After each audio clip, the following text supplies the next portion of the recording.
ನಿಮಗೆ ತಮ್ನೇಲ್ ನೋಡುವಾಗಲೇ ಗೊತ್ತಾಗಿರ್ಬೋದು, ಇದು ನಿಧಿಶ್ರೀಯ ಅರಶಿನ ಶಾಸ್ತ್ರ ಅಂತ. ಬನ್ನಿ ಈ ವಿಡಿಯೋವನ್ನು ನೋಡಿಕೊಂಡು ಬರುವ. ಮದುವೆಗೂ ಮುನ್ನ ವಧುವರರಿಗೆ ಅವರವರ ಮನೆಯಲ್ಲಿ ಅರಶಿನ ಶಾಸ್ತ್ರವನ್ನು ಮಾಡುತ್ತಾರೆ. ಅರಶಿನ ಶಾಸ್ತ್ರವನ್ನು ಹಳದಿ ಶಾಸ್ತ್ರವೆಂದೂ ಕರೆಯುತ್ತಾರೆ. ಕೆಲವು ಕಡೆಗಳಲ್ಲಿ ಅರಶಿನ ಶಾಸ್ತ್ರವನ್ನು ಮದುವೆಯ ಒಂದು ದಿನ ಮೊದಲು ಮಾಡುತ್ತಾರೆ. ಇನ್ನು ಕೆಲವು ಕಡೆಗಳಲ್ಲಿ ಮದುವೆಯ ದಿನವೇ ಮುಂಜಾನೆ ಅರಶಿನವನ್ನು ಹಚ್ಚುತ್ತಾರೆ.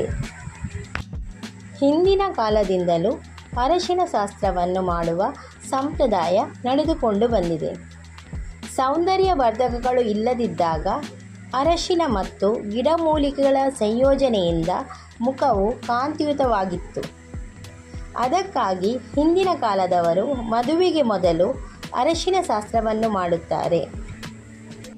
ಅರಶಿನವನ್ನು ಬಳಸುವುದರಿಂದ ವಧುವರರ ಮುಖವು ಕಾಂತಿಯುತವಾಗುತ್ತದೆ ಮತ್ತು ಒತ್ತಡವನ್ನು ನಿವಾರಣೆ ಮಾಡುತ್ತದೆ.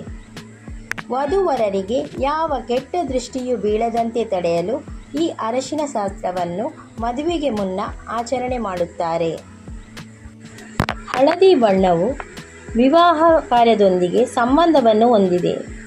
ವಧುವರರ ಜಾತಕದಲ್ಲಿ ಗುರುವಿನ ಸ್ಥಾನವನ್ನು ನೋಡಿ ವಿವಾಹವನ್ನು ಗೊತ್ತು ಮಾಡುತ್ತಾರೆ. ಗುರುವಿಗೆ ಪ್ರಿಯವಾದ ಹಳದಿ ಬಣ್ಣದ ಅರಶಿನವನ್ನು ಮದುವೆಗೆ ಮುನ್ನ ವಧುವರರಿಗೆ ಹಚ್ಚುತ್ತಾರೆ. ಅರಶಿನವನ್ನು ಹಚ್ಚುವುದರಿಂದ ಗುರುವಿನ ಆಶೀರ್ವಾದ ದೊರೆಯುತ್ತದೆ ಎಂಬ ನಂಬಿಕೆ ಇದೆ. ಅರಶಿನವನ್ನು ಹಚ್ಚುವುದರಿಂದ ವಧುವರನ ಮೇಲೆ